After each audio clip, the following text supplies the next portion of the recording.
Selon moi, la confiance ne naît pas d'un compliment, ni d'une réussite, ni d'une motivation passagère. Elle naît d'un chemin. Je vois, puis j'écoute, ensuite je comprends, puis je réponds, et enfin j'agis. Et c'est ici que quelque chose d'essentiel apparaît, les actes. Imaginez un ami. Il vous promet qu'il sera toujours là pour vous.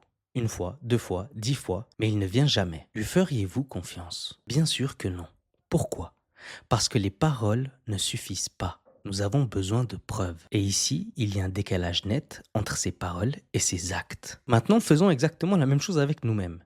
Combien de fois nous nous sommes dit, lundi je commence, cette fois je vais prendre soin de moi, cette fois je vais arrêter, cette fois je vais changer, puis rien, pas d'acte. Sans même nous en rendre compte, nous apprenons à notre esprit que notre propre parole n'a plus de valeur.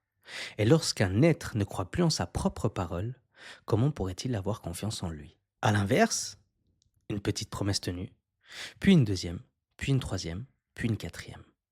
Elles semblent insignifiantes, petites, pourtant elles construisent quelque chose d'immense.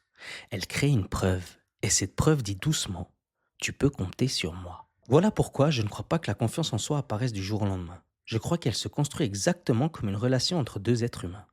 D'abord on apprend à se voir, puis à s'écouter, ensuite à se comprendre, puis à se répondre. Et enfin, on agit. Et chaque acte devient une preuve.